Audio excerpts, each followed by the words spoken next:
अस्सलाम वालेकुम dear students. UET E CAT 2024 के लिए हमारा बड़ा कंप्रीहेंसिव बैच स्टार्ट होने जा रहा है। इसमें चंद सीट्स रह चुकी हैं। आप जितना जल्दी हो सके अपनी इनरोलमेंट करवा सकते हैं। इस दिए गए कॉन्टैक्ट नंबर पर रब्ता करके आप लोग अपनी तमाम इन्फॉर्मेशन हमारे बैच की भी ले सकते हैं और इसमें अपनी इनरोलमेंट भी करवा सकते हैं।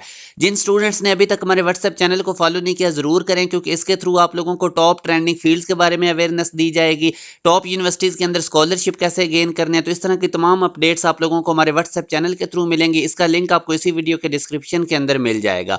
अभी जैसे कि यूटी एडमिशन 2024 के हवाले से मैं हर वीडियो में आपको इंपॉर्टेंट डेट्स बताता हूं। ओरिएंटेशन 8 और 9 मार्च को 15-15 मिनट्स की होगी, जिसमें टेस्ट कैसे अटेम्प्ट करना है ये आपको बताया जाएगा।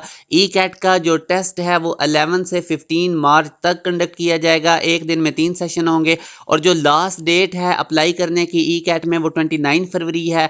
इससे पहले पहले आप लोग अप्लाई करके अपने एडमिट कार्ड को जनरेट कर सकते हैं और जो ऑफिशियल ई कैट का रिजल्ट है वो 22 मार्च को अनाउंस किया जाएगा। अभी आप लोगों के साथ स्टैटिक फ्रिक्शन में से, जो कि एक इंतहाई इंपॉर्टेंट टॉपिक है यूईटी के एंटी टेस्ट के पॉइंट ऑफ व्यू से, नस्ट के एंटी टेस्ट के पॉइंट ऑफ व्यू से, इसके मैं आपको कॉन्सेप्ट देता हूं। इससे पहले आप लोगों को मैंने डायनामिक जो हमारे पास काइनेटिक फ्रिक्शन है उसके बारे में तमाम डिटेल्स दी थी। तो अभी मैं स्टैटिक फ्रिक्शन के बारे में आपको बताता हूं। एक तो ये चीज याद रखें कि जब भी रिलेटिव मोशन की टेंडेंसी होने लगती है तो ये एग्जिस्ट करती है। मतलब बॉडी रेस्ट पे ही होती है, जब उसको मूव करवाने की कोशिश करते हैं तो आगे जो वो रेजिस्ट कर रही होती है, वो जो रेजिस्टेंस होती है उसको बेसिकली हम कहते हैं स्टैटिक फ्रिक्शन। और ये जो स्टैटिक फ्रिक्शन होती है इसको एफ एस से डिनोट किया जाता है। इसकी वेरिएबल मतलब वैल्यू होती है और इसकी जो ये सेल्फ एडजस्टिंग रेजिस्टेंस होती है और इसकी जो मैक्सिमम वैल्यू होती है उसको हम लिमिटिंग फ्रिक्शन कहते हैं। और ये दिखा हुआ भी है कि स्टैटिक फ्रिक्शन की वैल्यू 0 से लेके मैक्सिमम तक होती है और वो मैक्सिमम कितनी होती है उसको हम लिमिटिंग फ्रिक्शन कहते हैं। अब जो लिमिटिंग फ्रिक्शन है उसका निकालने का फार्मूला होता है म्यू एस को आप नॉर्मल रिएक्शन फोर्स से मल्टीप्लाई कर दें। और काइनेटिक फ्रिक्शन जब कोई बॉडी मूव कर रही होती है तो उस वक्त दो सर्फेसिस के दरमियान जो फ्रिक्शन होती है उसको हम काइनेटिक फ्रिक्शन कहते हैं। इसका भी मैंने आपको डिटेल में प्रीवियस लेक्चर में बताया था। और जो स्टैटिक फ्रिक्शन है इसका कोई फार्मूला नहीं होता, ये एडजस्टेबल होती है। ये आगे चल के मैं आपको क्वेश्चन के थ्रू बताता हूँ।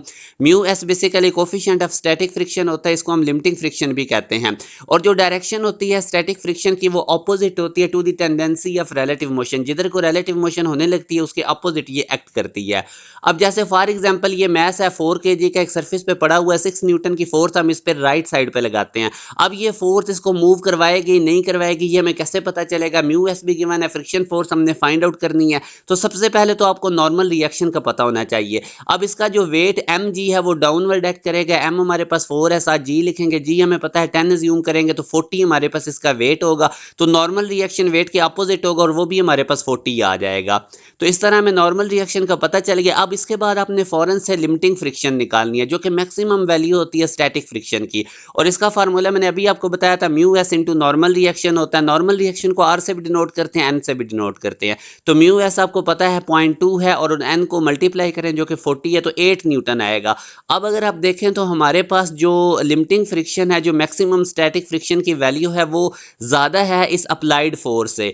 तो बॉडी उसी केस में ही मूव कर सकती है जब अप्लाइड फोर्स लिमिटिंग फ्रिक्शन से ज़्यादा हो गया। अब इस केस में आप देख लें अप्लाइड फोर्स लिमिटिंग फ्रिक्शन से कम है तो हमारी बॉडी जो है वो रेस्ट पे रहेगी। तो ये स्टैटिक फ्रिक्शन है और मैंने आपको बताया था कि स्टैटिक फ्रिक्शन वेरिएबल होती है। अब अगर ये 6 न्यूटन की फोर्स इस मैस पे लगाई जा रही है तो ये इसकी मैक्सिमम फ्रिक्शन की फोर्स 8 न्यूटन तक जा सकती है। ये लिमिटिंग फ्रिक्शन है। तो ये इसमें से इसको 6 न्यूटन ही अपोज करेगा। तो स्टैटिक फ्रिक्शन वेरिएबल होती है। अब एक चीज जो मैं आपको बार बार बता रहा हूं कि बॉडी उसी वक्त मूव करेगी जब applied force maximum static friction से ज्यादा होगी। और मैक्सिमम स्टैटिक फ्रिक्शन को हम लिमिटिंग फ्रिक्शन कहते हैं। तो ये अब इसके अंदर जो स्टैटिक फ्रिक्शन की वैल्यू होगी, क्योंकि ये सेल्फ एडजस्टिंग रेजिस्टेंस है, 6 न्यूटन की अप्लाइड फोर्स लग रही थी तो ये 6 न्यूटन ही बैक रिएक्ट करेगी। तो ये हमारे पास स्टैटिक फ्रिक्शन की वैल्यू। वैसे इसकी वैल्यू 8 न्यूटन तक जा सकती है, जो मैक्सिमम वैल्यू होती है स्टैटिक फ्रिक्शन की, जो कि हमने लिमिटिंग फ्रिक्शन निकाली भी है। अब एक और एग्जांपल लेते हैं। अब ये मैस 4 केजी का 20 न्यूटन की इस पे फोर्स लग रही है। तो उसी तरह अब आपने अगर फ्रिक्शन फोर्स निकालनी है तो पहले तो आपको नॉर्मल रिएक्शन निकालना होगा। वेट इसका 4g जो कि 40 होगा, नॉर्मल रिएक्शन इसके अपोजिट आएगा। और इसके बाद आप इसी तरह लिमिटिंग फ्रिक्शन की वैल्यू निकालें जो कि mu S multiply by normal reaction है। वैल्यूज प्लग इन करें तो 24 न्यूटन। तो अब ये 24 न्यूटन जो कि limiting friction maximum static friction की वैल्यू 24 न्यूटन है, तो ये 20 न्यूटन अप्लाइड फोर्स इससे ज्यादा नहीं। अब अप्लाइड फोर्स के बारे में भी याद रखें, जो फोर्स मूव करवाने की कोशिश करती है that is called applied force. तो अब अगेन अप्लाइड फोर्स लेस है लिमिटिंग फ्रिक्शन से, तो बॉडी रेस्ट पे ही रहेगी और इसको स्टैटिक फ्रिक्शन कहते हैं, और ये वेरिएबल होती है और ये अप्लाइड फोर्स के इक्वल हो जाएगी क्योंकि एडजस्टेबल होती है। तो इसलिए अगर 20 न्यूटन की राइट साइड पे फोर्स लग रही है तो रिएक्शन के तौर पे भी 20 न्यूटन ही इसमें रेजिस्टेंस भी एक्ट करेगी। तो ये हमारे पास इसका आंसर है। अब एक और क्वेश्चन देखते हैं, 2 kg मास पे 20 न्यूटन की फोर्स लग रही है, फ्रिक्शनल फोर्स भी निकालनी है। यहाँ पे अब स्टैटिक फ्रिक्शन का कोफिशिएंट और काइनेटिक दोनों गिवन है। तो अगेन उसी तरह पहले तो आप लोग रिएक्शन की फोर्स निकालें, W इक्वल टू mg, और मास 2 था, g की वैल्यू 10 पुट करें तो 20 वेट आएगा। नॉर्मल रिएक्शन बिल्कुल इसके अपोजिट आएगा, वो भी हमारे पास 20 होगा। और अगेन लिमिटिंग फ्रिक्शन आप निकालें, इसी से ही आपको पता चलेगा कि बॉडी रेस्ट पे रहेगी या मूव करेगी।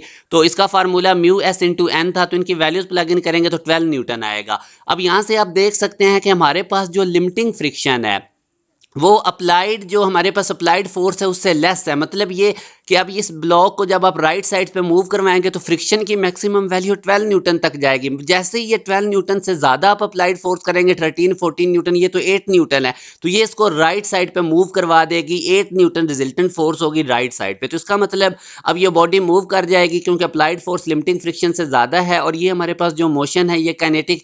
अब जब बॉडी मूव करती है तो उस वक्त उसमें जो फ्रिक्शन होती है वो काइनेटिक फ्रिक्शन होती है, और इसका फार्मूला था म्यू के इंटू एन।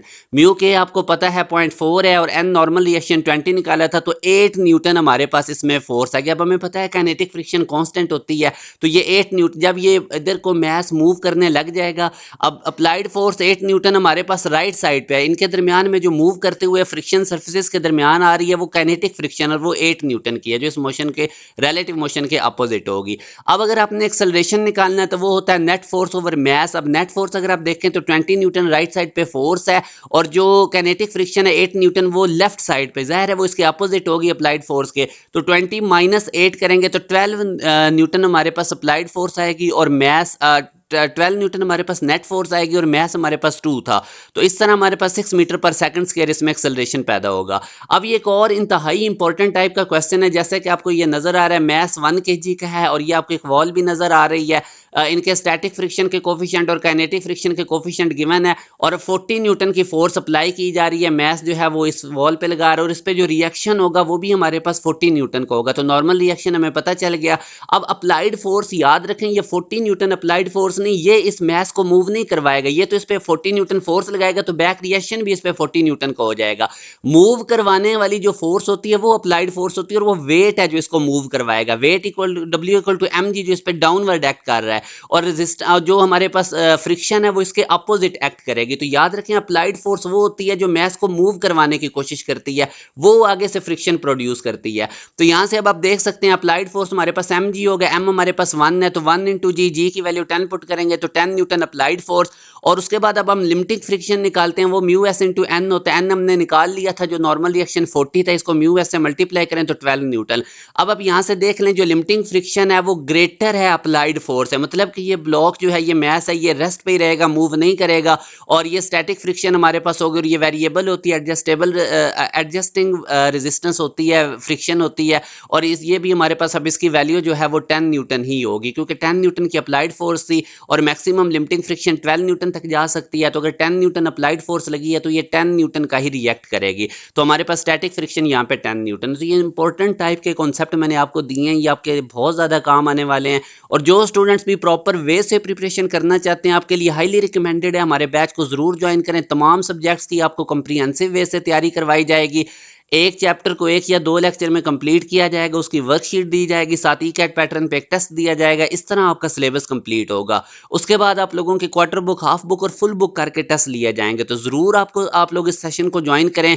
अभी हमारे पास बहुत चंद सीट्स रह चुकी हैं, और ये हमारा बैच बिल्कुल स्टार्ट होने जा रहा है। आप लोग इस दिए गए कॉन्टैक्ट नंबर पर रब्ता करके तमाम डिटेल्स ले सकते हैं। अपना ख्याल रखिएगा। अल्लाह हाफिज़।